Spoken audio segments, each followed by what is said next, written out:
Honestly, I can show you my notes.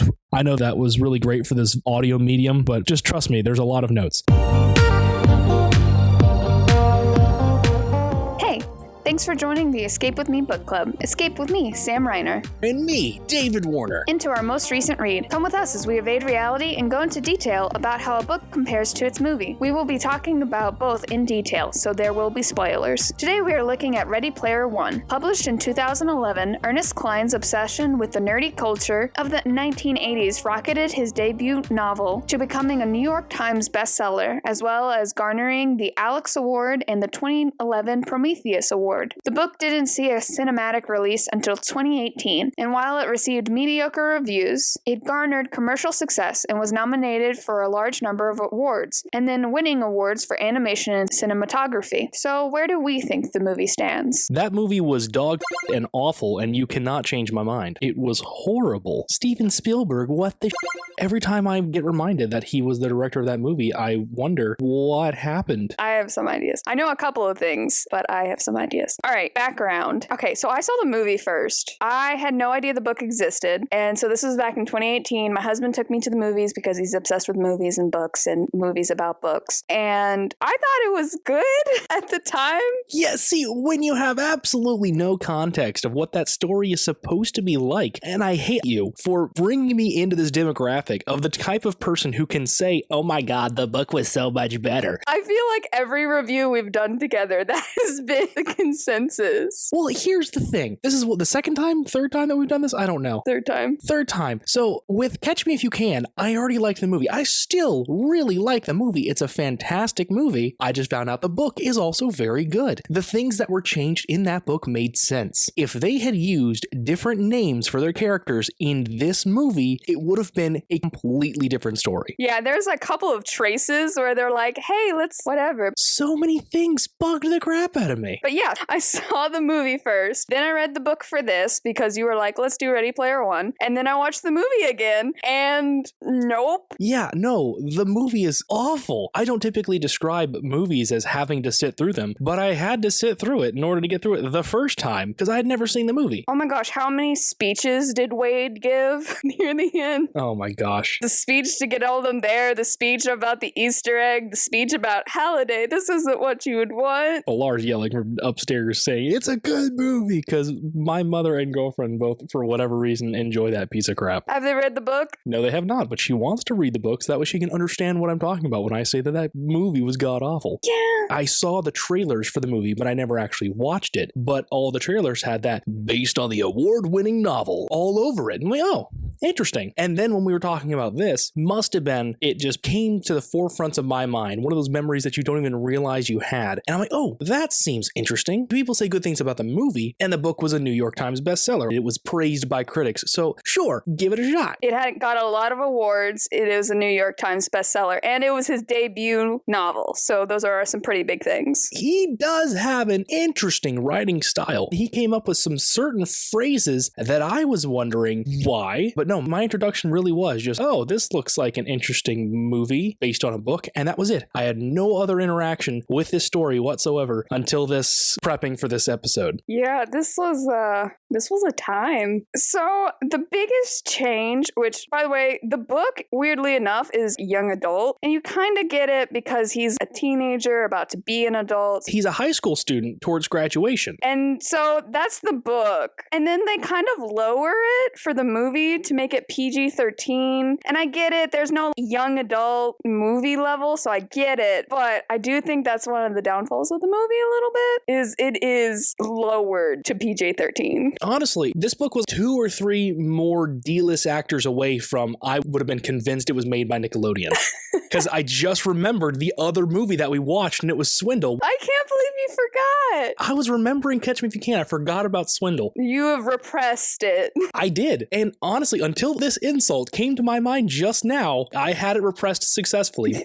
But yeah, if Gibby or Sam, or I'm trying to use actor and actresses' names, but I can only think of the characters that they played, if any of those people, those actors were in this movie, it would have been a successful Nickelodeon film. Well, you have to remember, it would have been Nickelodeon stars from 2018. So maybe 2017, 2016. We didn't watch Nickelodeon. They could have been, honestly. Any of these people could have been Nickelodeon stars, and we would not know. I did not go back and check the actors, so they're probably not, but... They have the one main kid who I meant to look up what else they had been in. It's too bad I don't have this glowing rectangle in front of me that allows me to get all the world's information on my fingerprint. Okay, he doesn't even have a name that reminds me who he is. Ty Sheridan? That sounds like a Nickelodeon star. He's got the face. Honestly, the two most recognizable people in this movie was definitely TJ Miller and Simon Pegg. Those are the people who I immediately like, oh, I know them. Yeah, Holiday and Og. No, IROC and Ogden Morrow. Oh. See, I recognize the one dude that played Og from Shaun of the Dead. Yeah, Simon Pegg, everyone recognizes him. And then IROC, it's a different type of movie. I mean, Deadpool kind of stuff. You got to be in the right circles to get that stuff. Oh, I didn't recognize him straight off. What did he do in Deadpool? That is a fantastic question. I will let you know. Only the people in the know on this special circles understand. It said he was in Deadpool, and I believe it. Was he the Iron guy? You're asking me questions. I don't know who he was. He was Cyclops. Oh, okay. He just has a face. It looks like he should be more famous than he is, but he is nothing but the background character. Yeah. In this movie, he was hashtag not my Wade. Okay, one thing I want to bring up, because it's really petty, but it's also not really petty, because guys, you should remember this. In the beginning of the movie, they give him glasses instead of him being overweight, which they do for all of the characters. There's several of them that are specifically either overweight or fat, and then they have, conventionally attractive people put on street clothes, and they're hip in the youth and rebellion anyway. We can't have fat, ugly protagonists. They just have to have eyesight. Yeah, except halfway through the movie, they totally give up on that. He doesn't wear glasses. When he meets Samantha, he's not wearing glasses. Oh, whoa. He's not wearing glasses then. He doesn't wear them for the rest of the movie. In the beginning, he has glasses. He takes them off to put on the visor. He never puts them back on. The Oasis is curing people's cataracts. Really, truly an invention beyond our time. Oh my gosh. I never noticed that. It annoyed me because no, you're supposed to be overweight and not conventionally attractive. The same thing with the Japanese characters. They're supposed to have acne. Yeah, and spoiler alert, one of them's supposed to be dead. True. But there's a real subculture of people in Japan are shut-ins, and that was a representation of that subculture, and it added something to it. Anyway. There's a lot more nuance to every single character in the book, but the fact that there were some overarching, really important details, they just decided, we can just change the character. He's supposed to start out as this nerdy, fat, just did not win the genetic lottery. He's a dork. He's a dork. He's an 80s dork. Yeah. That's what it's supposed to be, a geek. And there's this whole point in the book where he decides, you know what, screw it. I am getting my health under control. I'm going to do things that are good for me. I'm going to start exercising. He forces himself to exercise, and then once he gets to the point where he can stop doing it, where his software will let him remove it, he decides, screw it. This is good for me. I'm doing a good thing. No, he starts skinny. He doesn't start in Oklahoma City like he's supposed to. He's already starting in Columbus, where there's all this stuff. Yeah, everyone just so happens to be. The entire Act 2 of the book is them getting to and being in Columbus. And then Act 3 is when they go to Oregon with Ogden Morrow. But the fact that they start in Columbus, you already know, okay, this is going to be expedited. This is going to be expedited somewhat severely. I know. As soon as Samantha comes out and is like, oh, there's the IOI towers, so the stacks must be over there. I'm like, I get it. But also, why? Why did Samantha kidnap him? Why is there a resistance? Why? Why do most things happen? And also, why does Tattoo Face, why is he the one that they send over instead of happy-go-lucky Janae from accounting? But no, they send the most terrifying man they have. When that guy just appears and he just rises up behind Wade while he's logged in the Oasis, this dude's about to get choked out. This is Austin Powers sitting on the toilet. That one scene in that movie, if you've seen any Austin Powers movies, but no.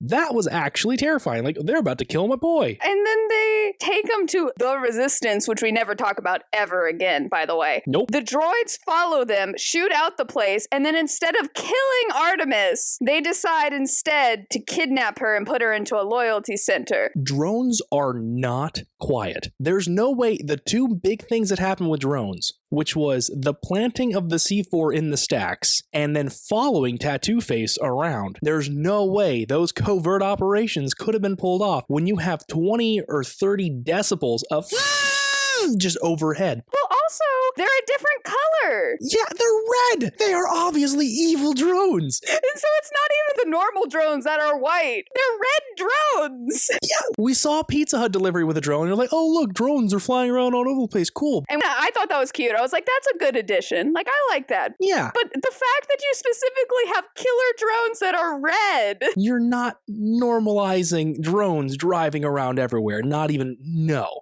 Going back to Wade's character, in the book, it's this complete and total underdog story. Yeah. Kid who's got nothing going for him, doesn't even have $1 to his name, is doing his best and wins this contest. Spoiler alert, but it's the protagonist. Of course he's going to be successful in whatever he's attempting to do. He wins this contest because he is truly the most knowledgeable Halliday scholar who knows all of his stuff, works through this teamwork with these other similarly aligned people who are just able to help him along in his quest and these little pieces that they're missing, kind of this falling back and who's going to get there first, this neck and neck race to get to the end. But you're robbed of that in the movie. He's not this fat underdog. He's just this outcast, good-looking teenager. Not even an outcast. Really. The other thing that just pisses me off, it's the one note that I made with a ranking next to it and says Aunt Alice has redeemable qualities in the movie. 0 out of 10. In the book, she was a garbage human being and so was her boyfriend. And honestly, that's what the story needed. I think she's supposed to be sympathetic, so when she dies, you care, but the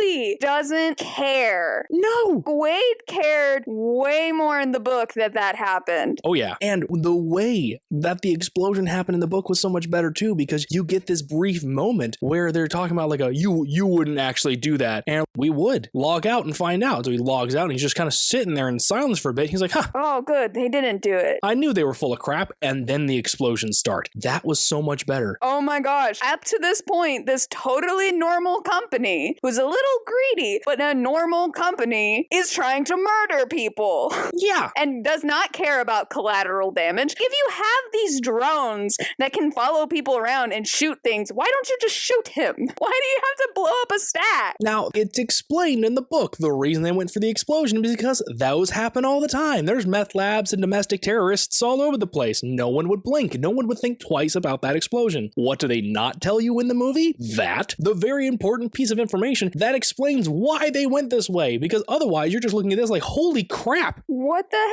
heck? Kia Sorrento really, really hates poor people. Yes, which he does in the book too, but more anti-consumerist way in the book. Yeah. The fact that Wade wasn't actually poor, none of the people feel poor. He's not sharing his trailer. You get little vignettes of other people. And I mean, yeah, they're living in an RV, but a lot of people live in RVs in the real world, and it's not the worst thing ever. But in the book, it's the worst thing ever. Mm-hmm. And he's stuck on a planet and he can't go anywhere. Yeah, they describe it in so much better detail in the book to actually say you are living in this horrible ghetto where people die on a regular basis because they're like, your shoes look nice and I hate you because of that. It is very well described, but in the movie, it was just this complete ecosystem, this society of just people who just learned to live together. The fact that you can have a pizza delivered via drone to the balcony of your home while a child drops from the upper levels and lands feet from you and it doesn't freak you out obviously tells you that you're in a good place. The neighborhood is fine. I mean, just the pizza delivery alone, because Alice in the book is described as stealing Wade's food vouchers. Yes. So she has her food vouchers and another human's food vouchers, and she's still specifically described as malnourished, even though she has 2 humans worth of food vouchers, says something. That's the other bizarre thing too. And they're paying rent on it. They don't own it. Oh yeah. They're paying rent on it in the book, whereas the movie, they're like, we're gonna get out of here. You spent all of our house money. Yeah. But that's the other thing too. That's the one thing that the book also had me going, which is how did Wade get fat if he doesn't have the food vouchers? Where is he getting his food and how did he get so much of it? It actually makes sense because it's also something nowadays. People that are truly going hungry and malnourished don't have access to good food. And so what's cheap? McDonald's. Fat foods. Like you can get 2 bags of chips for 97 cents. How many vegetables can you get for that? Like nothing. So nowadays food banks, they talk about how people that do go hungry and are the most malnourished are the heavier people because they don't have access to exercise, they don't have access to healthy food. So it does actually make sense. Totally fair. Okay, so the movie did one thing. So I guess maybe because he's wealthier in the movie, that's why he's skinny, because he can afford good food. Yeah, but all of them are skinny and it's dumb and they're all really attractive. Yeah, there was not a single fat protagonist. And once again, the pretty female lead gets kidnapped, but the butch woman is cool and fine because she's butch, so she doesn't need to be kidnapped. I hated that so much. Everything with Samantha's plotline, I hated. Hold on. We are doing a horrible job of staying in any sort of a linear fashion of the way that we crap on this movie. No, it's all bad. Jumping back to the beginning, when he's going into his hideout for the very first time and you see what his setup is, why does he have such high-tech gear? He does. It's really bad. That was one of my notes I put in. He has a really impressive rig because you see other people's rigs in their houses. All they have is the visor and people are jumping on sofas and stuff, but he has this fake terrain thing that he can run in any direction. The whole omnidirectional treadmill. And gloves and a suit. All these people with just visors, and he has all of this crap. Yeah, he's not poor. And he can buy a haircut, but he can't buy fuel for his car. At least H calls him out on that. Yeah. But it's dumb. Since we're in the Oasis now and you're talking about the haircuts, the one really important bit, the namesake of the book and of the movie, the first time he logs into the Oasis, we see this horrible, disgusting CGI introduction, but it does not say Ready Player One. No, it never says it. It doesn't even say it at the end. At no point does it ever appear. They could have at least had it in the login for the race thing. If they got in the car, Ready Player One, tap. Somewhere. If it had appeared somewhere. I need my roll credits moment, but it never happened. But when it's so explicitly stated elsewhere, when you have such a fantastic roadmap that is the thing the movie is based on, there are certain things, especially if it's nonverbal, if it's something that just needs to be seen, something that just needs to be shown, and you don't do the thing, that's the easiest thing to do in a movie. Honestly, the hardest thing to adapt from writing a book to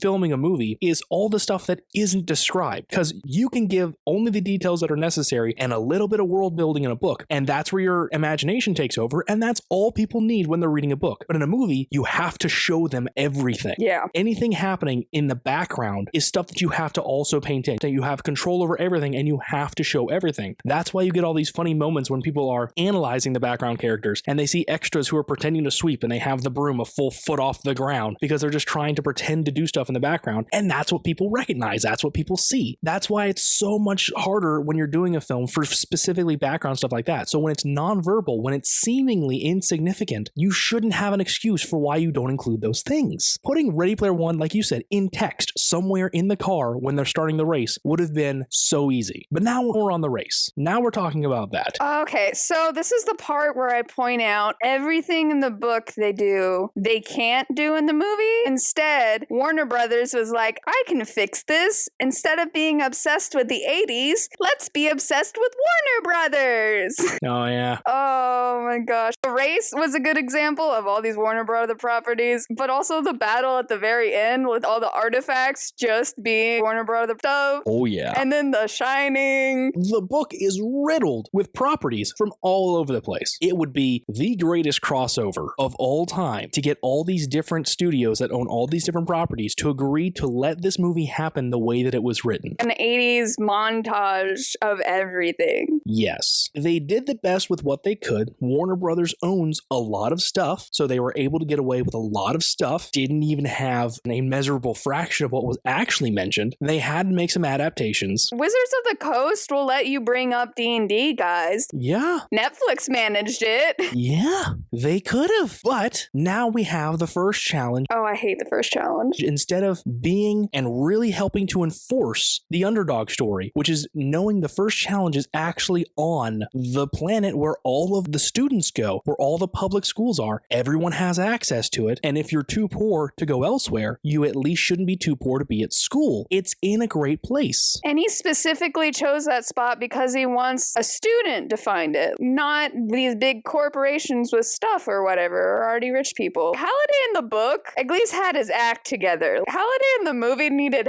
help. Oh, God. Which I'll get into Will Wheaton's ability to narrate in a little bit. You didn't ask for it, but I'm going to talk about it anyway because, oh my God. You didn't like it. He said so many weird words that ticked me off, but also a lot of it was just the way that Ernest wrote the lines. I can only fault Will Wheaton so much before it's the author's fault. Yeah. Ernest has a way of writing, and granted, he did choose sci-fi, but he info dumps a lot. Yes. And most of the time, it's interesting and it's okay, and it makes sure you're learning about the world, which is important, because as James always points out to me, in sci-fi, the world is a character unto itself. Nerd. But there are some times where I'm like, dude, just please plot. Please stop talking about how much he misses Artemis. I don't care. Please plot.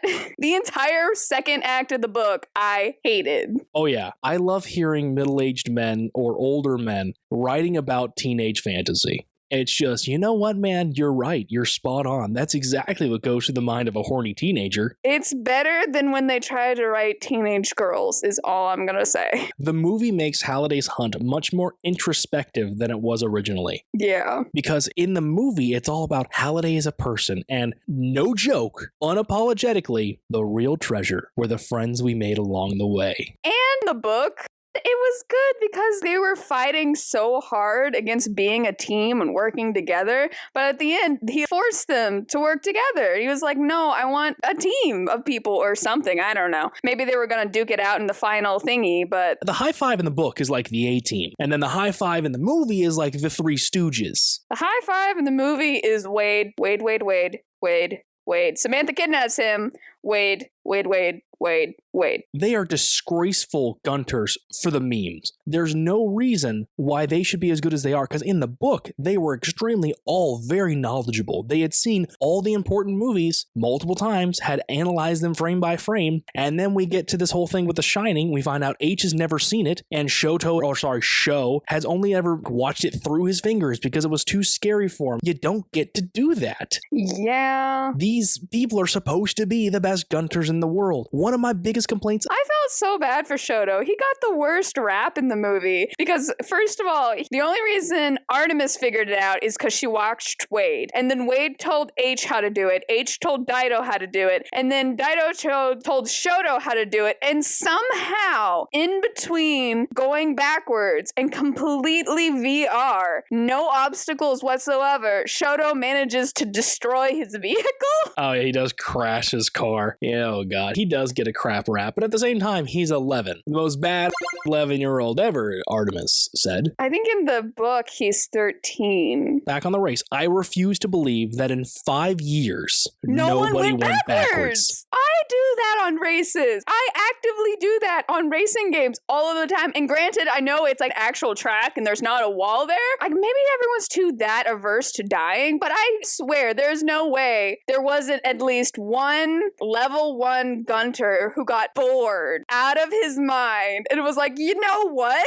Backwards. Who just decided, screw it. This'll be funny. Or that a level 1 person didn't get the controls right and went backwards. Yeah. But yeah, that's how we solve this, because randomly Halliday in his memory is suddenly like, let me give you the answer. Oh my God. Let's go to that scene right now, which is putting an asterisk on Wade's entire victory in the movie. First, we go to the Halliday Journal. Which is dumb. I liked Anarch's Almanac personally. Why couldn't you have kept that? Anarch's Almanac was much cooler because they were changing so much stuff. I guess they wanted to make sure people knew enough that this was different from the book. That's number one way to piss off everyone. Yeah, but we're told by the curator that Wade has been there multiple times. Goes there on his weekends. It is his favorite place to be. Yet the first time that we get to see it, of course, the curator treats us to this canned introduction to the Hall of Records. I know. There is no Wade. Wade wasn't like, shut up. I've heard it. Shut up. Oh my God. That would make a lot more sense if the curator was an AI and is not just Ogden Morrow in his free time deciding, screw it, I'm going to check on all these people because I don't know how the hunt works, but I do know that I need to be here because reasons? The first time he did it in the book, which he's really dumb because he knocked over some stuff, but the first time we see him knock over stuff is when all 5 of them are there. So I'm assuming that he started going into H's chat room once he was on the scoreboard, figuring, eventually they'll talk together or something. Yeah. But that makes so much more sense than, it was me all along. Let's look at Halliday's memories that he's codified. This guy who hates reality but is gonna make sure you can see all of even his most embarrassing moments, like the whole thing with Kira. Well, he got rid of everything except that one moment, which rather than playing a perfect game of Pac-Man, you just had to know that one piece of trivia and boom, extra life. I call shenanigans. That was so dumb. And no, it wasn't even that. He just happened to make a bet with the curator about something the curator should have known. Yup. That was so stupid. I liked the Pac-Man thing because you were like, well, how is this going to come into play? You know it comes into play. Oh, I hated that. Yeah, it took him 9 hours to pull that off. Now, the asterisk on his entire victory. They're in the hall and they go to this particular memory, and I don't remember why. I think it was some conversation that he had with Artemis that reminded him of a different thing that was said during this clip that they're watching, but yet he did not remember all the stuff on the second half of the clip. Okay, so the reason he did it is because they got to the King Kong in the racing thing, and he stops Artemis from dying, and he's like, hey, you can't get past King Kong. It's basically a rule. And she's like, Halliday didn't like rules. That's right. It was dumb. So he remembers, oh yeah, that was in a clip. He goes to watch the clip, and then he says, I'm done, you can close it, and he starts walking away. He gets halfway down the hallway, and the curator is like looking over his shoulder like, is he still listening? Is he still listening? Come on, come on. He lets the thing play by, and then Halliday gives the hint as far as, I wish we could go backwards, just as fast as we can. Just really put the pedal to the metal. And then Wade keeps walking, and then he stops and says, wait, play that back? And he runs all the way back over there, and then they play it back. Had the curator actually listened to him when he said, stop, I'm done, you can shut it down, the entire movie doesn't happen. Oh my gosh. Yep. But because Ogden Morrow straight up says, here you go on a silver platter, what you need to know. Bull.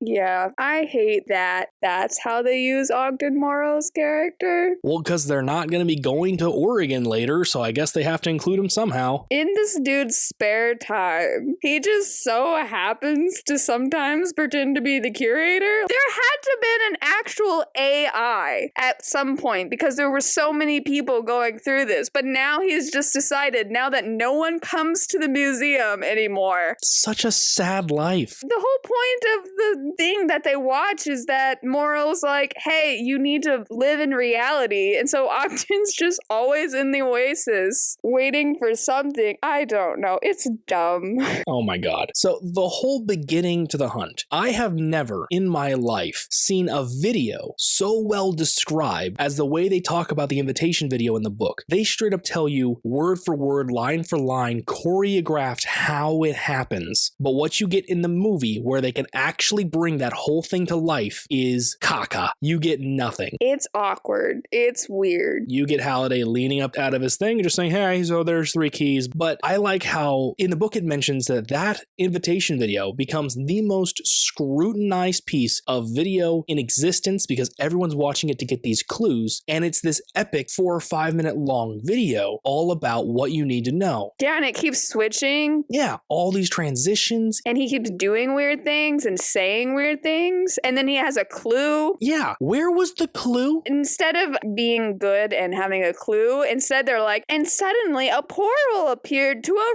racing game. I know. We got to see the invitation video, but where was the clue? How did they just say, oh yeah, some long forgotten, screw you movie. That is lazy writing and I hate you for it. Oh yeah. Some long forgotten Gunter found the first gate and here we all are racing every single day, twice a day since then. No, you do not get to have it both ways. Screw you. No. Yeah, it's dumb. They put so much into this race and just for it to be solved by going backwards and him having no obstacles whatsoever and then to get there and be like, hey, you're the first person who did it. Congratulations. Here's a clue. Oh my gosh. Yeah, get a clue. Oh yeah, that was Like they're both face palming after that one. That's great. Oh, that was really cringy and not in a great way. The whole idea about the race, they introduce in the book, after Z has gotten his popularity, gotten his fame, gotten his fortune, he has all this money, and now once he's finally got to the point where he has cash to burn and to spend, then he starts creating these trademarks of his character, including the DeLorean with the Ghostbusters kind of theme to it. All the different 80s stuff. Exactly, throwing it all together, and he earns that. He builds this car, it becomes a trademark of his character because he built it, because he earned it, because he's famous. Yeah. In the movie, he starts with it, and it just cheapens the entire idea of this vehicle that he has. Now, granted, in the movie, they don't make it nearly as special. They don't make it a trademark of his character, and we don't see an ounce of space travel in the movie. I also don't necessarily like how they use it in the book either, because they mention it when they go to the club, and then he'll mention it when he's in his little fortress. He's like, oh yeah, and that's sitting over there, but he always uses something else, so the only time he really uses it in the book. You could have used that more. Oh yeah. Okay, wait, since we're at this part of the book, let me go back real quick. Uh-oh, go for it. They nerf Artemis's character. Like I said, I hate everything about her character, but in the book, she's figured out the clue. She just sucks at joust. Fair. That game looks really hard and ridiculous. I looked it up. But in the movie, like I said, the only reason Artemis figures it out is because she just follows Wade. And that's what happens in the second challenge, too. Yeah, she gets straight up told how to do the thing. Yeah, no. Is dumb. They do her character absolutely no favors. No. And once again, she was one of the characters. She was heavy set, and that was the whole thing. And she was short and heavy set, but in the movie, nope, gotta be conventionally attractive. And you get robbed. Oh no, she has a sort of, kind of birthmark. Not really, that she gets over really quickly because a boy likes her. Well, it's only an hour and 40-minute movie. I can't. I still can't get over that Samantha kidnaps him to come to the Resistance. Oh my gosh. Yeah, especially because in the book, it's such a big thing. Sorry, we can't meet in person because I'm too ashamed of myself as a person. Sorry. Even though they all look exactly like their characters. Oh my gosh. Okay, since we're going to talk about that, in the book, the Oasis is supposed to be, if you get better and better gear, becomes indistinguishable from reality. Yes. It's such an amazing place that you could see ants on a tree, individual blades of grass. You could see such fine detail, but not even close in the movie. No. Everything is CGI. Nothing looks real. Which is sad because I know we're 3 years in the future, but the PS5 and the Xbox Series X is doing it just fine, guys. Yeah. You couldn't have had one scene where he's like, I appreciate how pretty this looks. Come on. Pixar have figured it out by now. What is y'all's excuse? Warner Brothers? So in my mind, in my headcanon, if I was making this movie, I was casting each character twice, and it would be who plays them in the real world and who plays their avatar, to the point where it might be like a Luis telling a story from Ant-Man kind of an aspect where one person's voice is coming out of the other, or you cast people that are similar enough in the way that they sound that you can kind of understand, because when you hear the ways that someone talks and then you see them for the first time, you always get this weird, oh, like, you don't look like your voice at all. So it wouldn't be all that important to me. But still, I was always casting two different people for each role in my head, because in my mind, the Oasis was indistinguishable from reality. You would just see this person. Yeah. But the thing is, it was always another person. Everyone's avatar was another person. Wade was just a Caucasian male. H was a Caucasian male, played by the heavyset black woman. Artemis, heavyset girl. Her avatar, sexy white girl. And then Daito and Shoto looked like samurai. Well, in the book, she looks exactly like her avatar. Yeah. She's a little shorter, she's a little heavyweight, and she has a cute pixie cut where in real life she has the bangs to cover the left side of her face or whatever. Yeah. But that was the one thing that always got me. I'm like, all of these possibilities, and even when he graduates high school, because in the beginning he's like, oh, you can't be elves at school, you have to look like yourself. I'm like, you graduated. Why are you not an elf lord? This is true. Why do you look boring? Why does your character still look like you, but a little taller, supposedly a little more attractive? Fair. That is absolutely fair. You are not governed by rules. Why does the main character have the most boring avatar? But even then, I hate that not everyone just had normal avatars. But H, this shark monster, the thing that ticks me off so much is that in the book, it's this weird reveal when you find out that H is actually a black girl. Yes, it's a big deal. And it's deserved. They build up to it, and they get to that moment, and you're like, whoa, that was really cool. And Wade reacts appropriately at first. He's like, oh my gosh. And then he's like, what the heck? I feel betrayed. Yeah, I was expecting a 300-pound dude named Chuck. And then after a while, he gets it and he's like, okay, fair. Seeing the nuances about H as a person is what makes him realize who it is. Flashes that trademark Cheshire grin, and that's when he realizes, like, oh my god, you're my best friend. And they click right back into becoming best friends, instead of H tackling him in an alleyway outside the Resistance because his girlfriend had just gotten kidnapped. And they have a passphrase. It's not even a passphrase. It was that whole thing about 300-pound dude named Chuck, which in the book was never something between H and Parzival. It was something between Artemis and Parzival. Yeah, Wade was just like, that could totally be a thing. And then he says it to Artemis's character. And they kind of bring it up in the movie that she's gay, because during The Shining with the pretty woman, H is something like going with the flow or something like that and almost kisses the woman. Oh, yeah. And I don't think you would notice that the first time around because you assume it's a man, but the second time I watched it, I caught it. But also, that's one of the issues there. It's like the voice modulation for H is so incredibly bad in the movie that it's quite obvious that there's something there because no one sounds like that. Yeah. You're listening to this and you're like, why is someone using a bad voice changer? So you know there's something up with that character. Whereas in the book, there's no way to see it coming, at least for me, because it was all being read by the same guy. Yeah. Of course, it's all going to sound like Will Wheaton trying to do voices, but at least when you're reading it in the book, everyone creates their own mental voice for what that character sounds like. And when they tell you straight up, it is a guy, because you have only the information that the main character has, that's where you're going to go. You go to the conclusion that you are not drawing for yourself, that you are told it is described to you for that exact reason, for those express purposes. The question I have, though, is that H and IROC both attended the same school. They weren't just also students on Ludus. They attended the same school. Oh my gosh, I don't want to talk about IROC on either of them. Oh, no. You don't get to avoid this. The thing that I have is that in the book, at least, IROC would know H's first name. Now we know that she used a fake name when they signed up for school, but IROC would know that fake name and there would still be some sort of an association. The fact that we're never told what that fake name is until he gets the file much later. That's a bit odd because IROC would know that, and I doubt IROC would be the steel trap that we all believe that he is when it comes to information. All IROC is able to reveal in the book is that they're students on Ludus. Boom. That's all they're able to reveal. He would know H's first name, and he would think that that was some big thing he'd be able to give out. Yeah. That would be information that would help validate his story. But that part doesn't happen. No, and then he disappears forever. He's never coming up being a thorn in your side ever. Ever? Oh my god. I don't believe it. He was such a throwaway character. Oh yeah. And then they give him such a big part in the movie?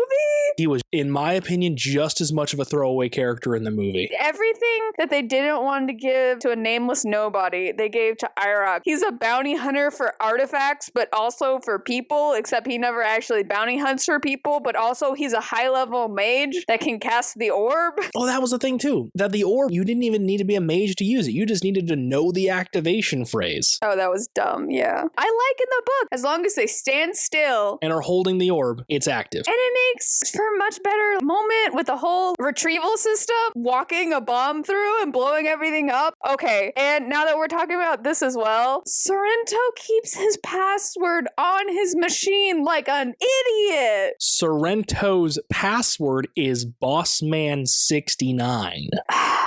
The fact, one, he had it written down, which, yes, bad, but two, the fact that he needed that written down. If it was some randomly generated capital Q, lowercase I, 7 exclamation point stuff that you get from Google nowadays, that would make sense. If I was wearing my badge from work right now, I could show you that I have one of those random passwords written down, character for character, that I need if I ever need to check out something. I typically do it from my desk, so I let my computer remember that password, but if I ever am finding myself in a situation where I'm using someone else's computer and I need to check something out, I have it written down, and it sucks. Every time I have to type in that whatever's 18-digit long password, it's awful. Yeah. I would have that one written down and taped to my desk because that's all that you really need. Whereas passwords don't even need to exist because the book already approached that concept, which is you have a retina and you have a passphrase. Fingerprints, retina, passphrase. Yeah. And it's just really dumb dumb. If you were going to have it written down, at least have it at your desk, man. Yeah. And why does a rig have a mirror in it anyway? The rig itself is dumb. That is a weird hamster ball looking rig. Now, granted, Wade gets his tiny efficiency apartment when he moves to Columbus in the book. That is the rig that he gets, which in my mind, that is not at all how I pictured it looking. No. Because that is horribly inefficient when it comes to space, especially because in the book it straight up mentions it can fold up and get out of the way. Also, I didn't like that apparently...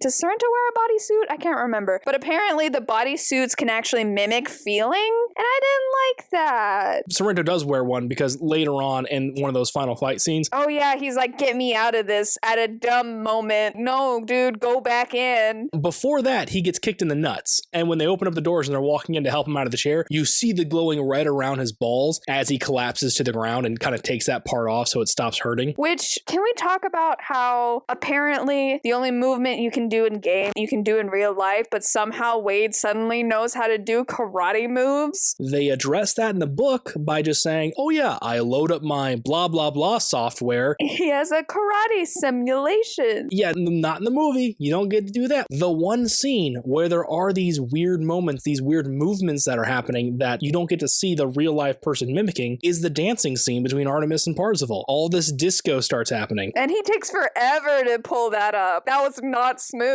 Oh yeah, no, he pulls up the thing. You can see his UI going by and he's clicking on whatever he's doing. You see it used where this software is controlling the movements of the character, but we see how clunky it is to make one of those decisions, which lets you know, well, in the middle of this fight, I never saw him go into his samurai or into his kung fu menu and pull up this particular fight choreography, so he must be doing this himself. Which, in addition, we haven't really talked about her. They decided to split Sorrento into two characters. Yeah. One that controls the loyalty center, and then Sorrento, who's incompetent and dumb. That one really small character who shows up and reads off the clipboard, the one who breaks into Wade's apartment in the book, is this suit that just reads off the things that whatever his fake character thing was, and just reads the whole thing off, and that's it. That's all that character was. But that character is now brought in and is given an entire facet as half of Sorrento's duties, and also Finale? Who came up with the name? Who came up with the haircut? Oh my gosh. That was unfortunate. Yeah. But for some reason, this woman who in the beginning of the movie, her only duty was running the loyalty systems, is ready to kill people. Is suddenly an assassin and knows jujitsu. What?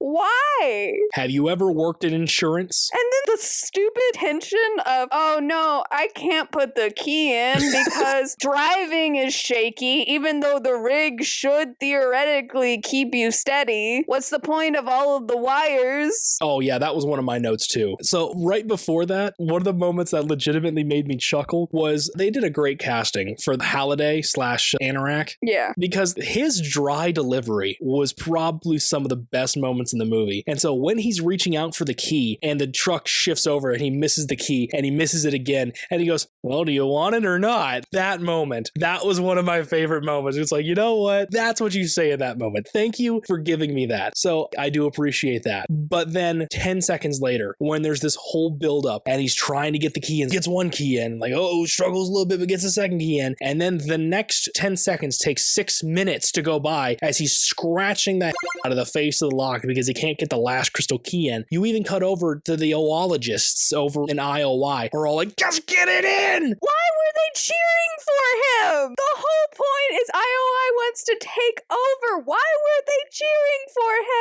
him? I think because they are supposedly legitimately Halliday scholars. They are people who have made a life out of loving everything that Halliday does, and I think they are just happy to see the end coming to fruition. It's still dumb. However, that doesn't get described at all. They're all gonna get fired. Yeah, of course they're all getting fired. None of them did their job. All of them are getting fired. Oh my gosh. And they kept solving the puzzles, and in the book, it's a big deal that IOI is in places because they're cheating. Yes. That's a huge deal in the book. 6 people have one, but they just use numbers. And I get it, but it's not as cool as finding out that they're cheating. Yeah. That makes them a way bigger threat because they're not playing by the rules. True. And honestly, not just cheating, playing dirty, tracking down. Murder! Tracking down the members of the High Five and attempting to kill Wade, and in the process, killing poor old Mrs. Gilmore and his family. The whole stack, and then the stack next to the stack, and the stack next to that. All of these random innocents, and then frickin' Dido in the middle of battle. In Tokyo, go to his apartment and throw him off his balcony. And records the whole thing. That's the one thing I didn't understand. If you're going to have a Black Ops mission of murdering something, why the crap are you recording it and keeping it on file? IOI was extremely twisted in the book. In the movie, they're just this weird, incompetent villain with murderous intent.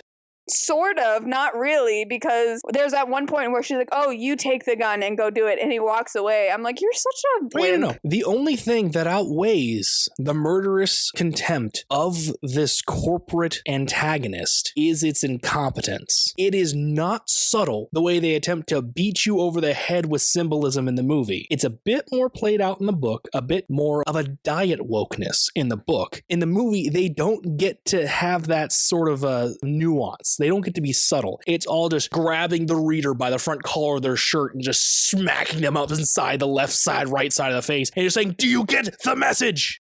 And they cut so much out of it. Yeah.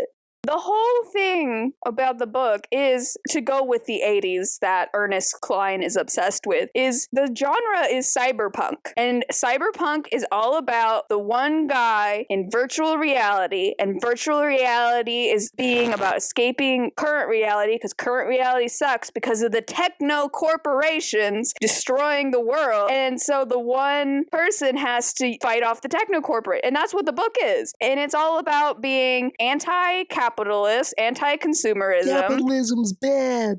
And there's so many much more edgy points in the book that he's like, hey, this sucks. That the movie's just like, consumerism's fine, guys. It's just these guys. These guys go too far. But normal consumerism's fine. What's the first thing Wade does after he makes $100,000 from winning the first things? Buys He stuff. goes on a shopping spree. What? And not even like in the book where he actually gets an apartment. Oh yeah, he buys stupid crap. On a side note, can we talk about all of them doing endorsement deals? And I'm like, guys, that's really okay. Oh my god, that was funny. But in the movie, Wade buys one of those H1 haptic suits while in character, using his own avatar to buy it. Yeah. And then that haptic suit gets mailed to him in the stacks. That haptic suit in the movie is made by IOI. They now know who he is. Oh my gosh, he's so dumb. Didn't Rick start using his suit and that's why they thought he was there or something? I don't know. There was something with Rick in a suit. I don't know. So I think Rick just stole the suit from him. I think it was a separate event because IOI doesn't realize Wade is Parzival until IROC finds out that Wade or Parzival's name is Wade. Then they cross-reference purchased haptic suits by the name Wade in Columbus, Ohio, and find, boom, the guy we're looking for, versus immediately realizing, oh, we have an order for avatar named Parzival. It's being shipped to some guy named Wade Watts in the stacks in Columbus. Well, we'll just file that away for information that's not useful in this exact moment. No! And can we also talk about how, first of all, that's dumb. Yeah. But second of all, in the book, it was so crazy because the reason they found out is because they bribed someone in the school system to give the personal file of underaged children to this corporation. Playing dirty and cheating. That was messed up. Do you have any idea how little a school administrator makes? And that was the whole thing, is they can control the world because they have money. They are so incredibly corrupt, and they do a great job at building up the evilness of IOI in the book, because everything that they do isn't justified, but it makes sense. You can see the line as it was drawn to get to the end point, whereas in the movie, all you see is, why didn't they do that? Or why didn't they do that? Or how in that did they pull that off? There's so much interrupted, non-sequential, just completely broken plot points that there is no cohesive story in the movie. The movie is as all over the place as we are having a conversation about it. It's what we do best. Now, the book is not perfect though. My biggest gripe with the book is that there is supposedly a world of millions of Gunters who love and adore Halliday, but the book gives none of them credit, discounts all of their skills and abilities because they only care about the high five. If there is a world of other people who care as much about Halliday's life as they do. How did none of them pick up? Because especially when they find the first key or whatever, and then there's legitimately a year break between when the first and second clues are found. Yeah. They completely discount every single other gunter in the world because the IOI, the company, only cares about the top 5 as well as their own employees, but there are probably thousands if not millions of other hunters out there, probably who have already obtained the first key because it becomes public knowledge that could have been skyrocketed to the top of the scoreboard, but that would have made the book so much harder to write. Yep. And I will only give it maybe IOI redid the force field or something, or people gave up or something. I don't know. But yeah, I didn't like that. But I also didn't, like I said, I just didn't like the entire second part of the book where all they talked about was Wade moping about Artemis over and over and over again. And also he goes on really weird tangents sometimes. The whole robot sex thing was a bit much. No, I'm more talking about the science wouldn't happen without masturbation, even though most of the scientists that were named were married and had sexual partners. Don't read too much into it. And I also didn't like, he goes on a really big spiel about being atheist in the beginning of the book, which, okay, fine, yeah, to be like the truth or whatever, but he didn't really set it up well. He's just all of a sudden like, everything we've learned is a lie. And it's like, well, what have you learned? Are we to assume you're exactly like we are today? And it's just a child that grew up Christian is suddenly like, everything I know is a lie. And then he mentions mega churches inside thing. That could have been an interview. Oh yeah, because that's what Mrs. Gilmore attends church in the Oasis. All of the time. And so I was like, that could have been set up better. He just sometimes goes on these really weird tangents. And I'm like, are you okay? Agreed. But I will agree, the middle of the book feels very much like filler because you get a lot of character development out of Wade, but way too much of it is placed wholly around this whole thing that the identity of the main character is that he is now heartbroken over this girl. Now, in the book, they justify it a bit more. They actually have chemistry in the book. Yes, they actually grow. It doesn't take too many pages to get the relationship described to them, but you do have time spent on the growth of their relationship because you can say in a sentence, montage of them growing together as people happens. And you're like, oh, and then your brain fills it in. Yeah, or we talk to each other every day for months. Yes. That means something. Yes. Still, I didn't like it because the beginning, he's an underdog. He has no money. He has to use his brain and his skills. Hold on a second. I want to complain about Will Wheaton right now. Okay. We were just talking about the book and we were talking about how we get to see these moments when they grow together as people. And I never actually saw the physical book in my hand. I only ever heard Will Wheaton read to me everything that was on the page. Does he do voices? He does some voices. They're not good. I don't want him to do an Artemis voice. They're not good. But a lot of the book is written in first person, so it's Parzival's voice. Yeah. Saying whatever it is, the text base that Artemis says. Yeah. But the only thing that Will Wheaton did not read on the page was probably the page number. Everything was read. And so today, whenever I'm looking at a meme or someone showing me one, some of the easiest ones to make are those whole fake conversations between two people. And you have name of the person, colon, and the thing that they say, name of person B in this fake dialogue, colon, then what they say. When you're reading that in real life, when you're staring at text on a page, you can skip what that first thing is and move on to that next piece of dialogue because you have the cognitive ability of doing that. But that's not afforded to you in an audio medium. No, not when they were doing the text chat. Will Wheaton read every single thing on the page. Oh no. And so what I heard was, Parzival, hey Artemis, how are you? Artemis, I'm doing great, Parzival. No joke. Everything on the page was read and it was infuriating. Now think about every time in the book where they showed you the current standings on the scoreboard. Oh no, and all the IOIs.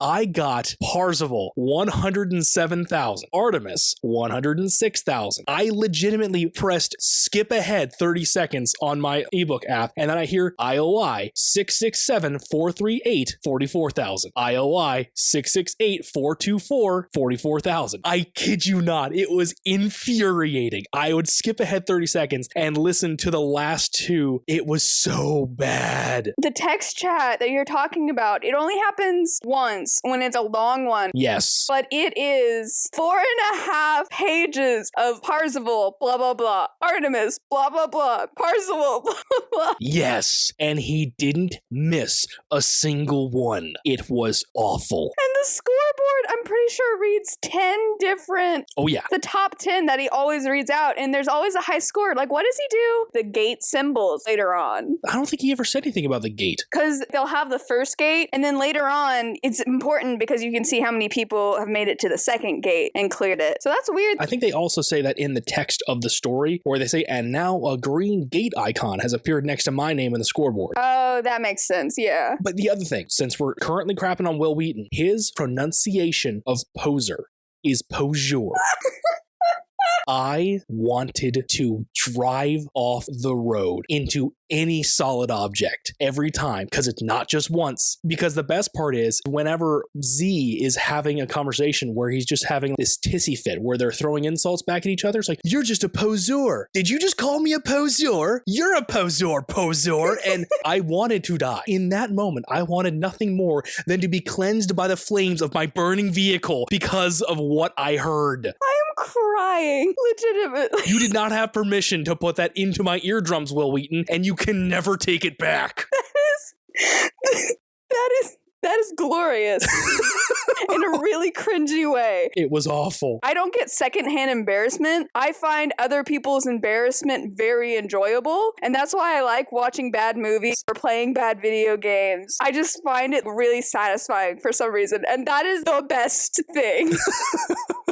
Now, it's not entirely his fault because there's sometimes where I'm listening to him speak and I'm wondering, like, why did he say that? But then I realize, oh, no. He's very literally reading what is written on the page. And so Ernest deciding to write certain things certain ways is what made a bit more about what Will Wheaton said that much more infuriating. It's strange what is chosen to be included or left out, not expounding on what 16K of RAM is, but using unnecessary words, costly describing experience points rather than XP. Oh no, I feel bad for you when it hit the chapter where all it talked about was Wade's fancy new rig. Oh my god. I skimmed that. I did not care. I can't imagine having to listen to that. It was just a bunch of gobbledygook. I don't even know if any of that was real or if it was supposed to be made up technology. I'm not sure if Ernest actually knows anything about computers. I don't know. Because honestly, it read like if my grandfather came to me and just said, hey, can you write down just words that have something to do with computers? And I'm like, sure thing, Pops. And I do that. I just write down every word I can think of that has any sort of a technical meaning to it. And I give that to him. Do you want me to tell you what these are? He says, no, I'll figure it out. And then he writes a book.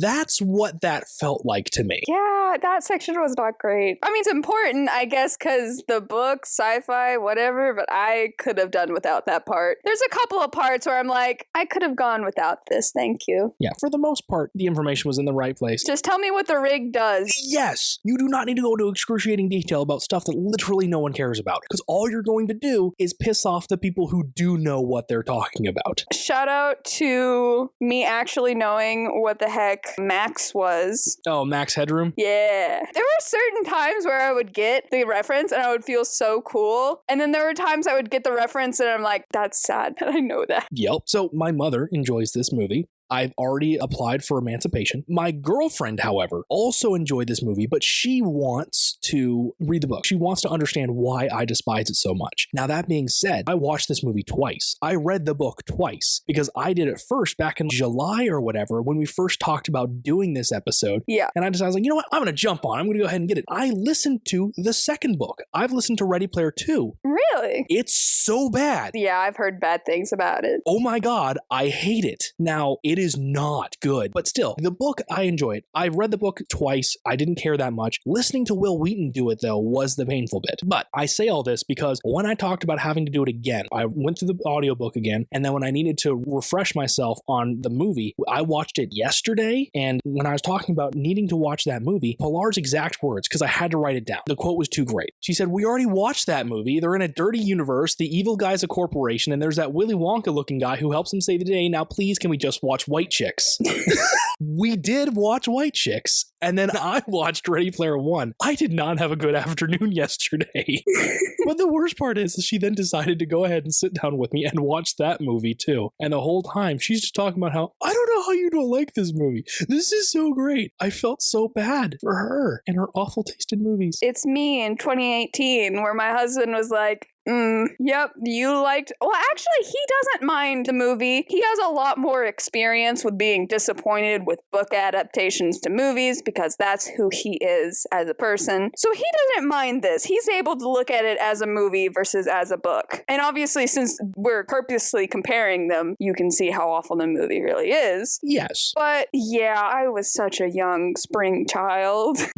Oh, man. I did not know what I was in for. Rewatching it was hard. I just want to talk about, I like that we're on book mode. I like staying in book mode because we've been talking for an hour and 20 minutes? We crapped on the movie for probably an hour of that time. Yeah, but can we also talk about the in-game challenge is dumb? And he went on an entire long spiel about how amazing Easter eggs are. And sorry, I just hated that so much. Yes, but also the fact that there's a room full of oologists which show that they are not incompetent to realize the end of this entire hunt for the greatest Easter egg of all time, no one thought, oh wait, an Easter egg. This console has the first Easter egg ever made. What if we get that Easter egg? That was infuriating. But I liked in the book, they're like, hey, this is a thing. And then it comes out up at the end. You're like, hey, I remember that thing if you didn't know already. I already knew that. I'm nerdy like that. But in the movie, it's a speech about this Easter egg and how it's the first time humans were ever in games, really.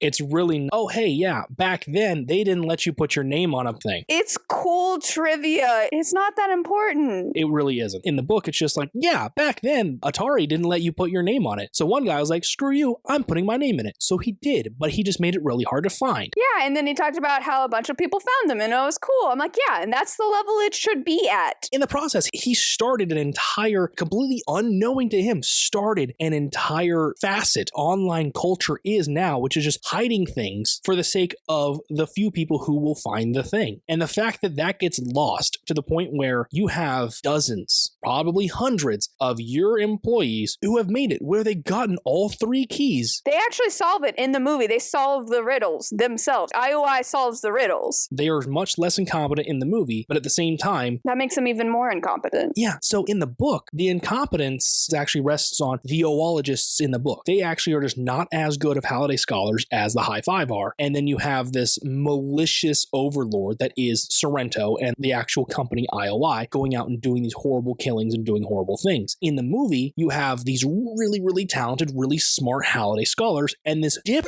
who's in charge of the entire company who's just doing everything wrong. Screwing everything up. In the book, the dude earned it. He has these advanced degrees. He's very talented. He's done all this stuff. He's a real businessman. But in the movie, they're like, the only reason he got it is because he worked for them and he made Halliday's coffee. What if we had multiple tiers, like a bronze tier and a gold tier, or water? Because, like Oasis, I wanted to change my mind about being on your podcast. It was painful. But then you would have gone that far into the movie with no purpose. Steven Spielberg directed this. Yes, he did. E.T., Schindler's List, Jaws, Jurassic Park, Raiders of the Lost Ark. Holy crap, he directed Catch Me If You Can. Close Encounters of the Third Kind, Back to the Future, The Goonies. Saving Private Ryan, which is my husband's favorite. Men in Black. He apparently did Bridge of Spies. That was pretty good. Now, he did do Jurassic Park 3, so there's that. Hook. He directed Hook. There's a massive list of all these fantastic movies that he had a hand in. And then Ready Player, okay, you can just see it gets kind of worse. Catch Me If You Can, I think, is the last good movie of his that I've seen, because the next movie of his that I've seen on this list is Indiana Jones, Kingdom of the Crystal Skull. Horrible. Yeah, they did not set up the ending very well. I've used all of my brain power just sitting here and trying to wrap my head around what has been the last couple weeks while I listen to and then rewatch this movie. It's something. I have nothing left. I am running on empty. This book has taken up more time. Now, the book was fine. This movie has taken up way more time of my life than I ever wanted to give to it. And I've seen it twice. If I had realized you were going to jump on it, I wish I could go back in time and be like, watch the movie first. So I could have that blissful ignorance of thinking the movie was good before having it ruined by knowing that the book was so much better. Yeah. So general thoughts. The book's good. If you really are into cyberpunk or the 80s, I think it's a fun time. I don't think it's a waste of time. It's not my favorite book that I've read this year. Do read the book. There are a few moments where the writing style of the author might be a bit cringy, like the way that they describe teenage romance, the way that that they talk about their teenage characters, the way that it feels like the point of view is written by an extremely pompous and snobby 14-year-old who brags about how awesome they are. Yeah. And uses particular phrases like, since the moment I emerged from my mother's womb. There's certain phrasings that you're like, why the hell did you do that? But you'll be able to look past those because overarching, the story is very good. But to be fair, there were people in high school that I know that would have totally said that. Oh, yeah. And thought they were the coolest people ever. High school was a cringy time. Just because there's other ways you could say a thing does not mean you need to. In my mind, and I guess it's because it's my mind, not yours, not anyone else's, from the moment I was born, has way more acceptable and understandable and less side thoughts. My mind does not go racing into what the hell does that mean when someone says from the moment I was born. But when someone says since the moment I emerged from my mother's womb, all I go is straight Freudian, and I'm like, why are we talking about your mother's vagina? The word womb is very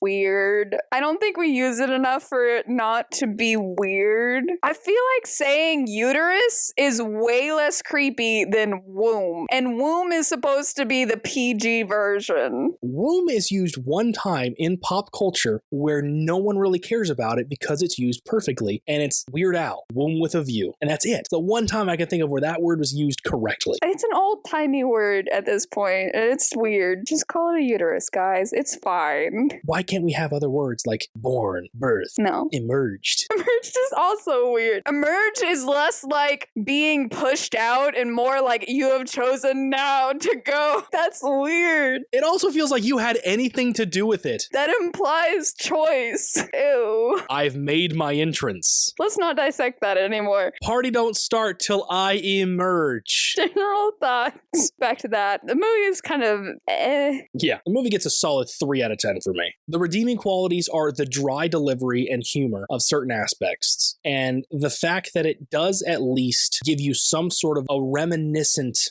feeling or imagination of what the main idea was of the book. It at least is recognizable as what the source text was supposed to be. But it's the same way that LaCroix has fruit names on their can, and you look at that and you're like, yeah, I kind of get that. Yeah. That's how this kind of relationship works for me. The book is the fruit, and the movie is LaCroix. There's a comparison. Is that how you're supposed to pronounce it? LaCroix? Yeah. What do you say? Please tell me you don't say the X. Are you not supposed to? No, very much no. I don't have it in my house. I don't know. We don't keep it in my house either, but I know how French works. Is it French? Yes! It just appeared on the side of a soda can one day, okay? I didn't know I was having a French lesson. This was a can of Coca-Cola, but poof, now the universe has been adapted, and this is now LaCroix. I will say I am in a unique position to really know why that word is pronounced that way because I have a nephew named Croix, and it's Croix. See, anyway. By far book. I can't do them both together. Just reading the book and then watching the movie, I can't. It's bad. Maybe that's why my husband, because he hadn't read since 2011 when we saw it in 2018. Beat me over the head enough with a blunt and heavy object, and I might enjoy the movie more. When you can forget enough things, I would say read the book first and really enjoy it. And then after your mind starts to slip a few years later where you don't even realize what year it is anymore, then watch them. Read the book in 2019, watch the movie in 2020 when 10 years have passed. Truth. Have you read this book or seen this movie? If you could live in any video game, which one would you choose? Do you have any book recommendations for us? Tell us all about it in the comments below. If you like the video, hit like, and if you're enjoying yourself, hit subscribe for more. Thank you for exploring Ready Player One with us. I'm Sam Reiner. And me, David Warner. And we hope to see you and a friend here next time. Escape With Me Book Club is a Lunar Skulk production. Check us out on TikTok or Instagram to keep up to date with us. Lunar_SKULK.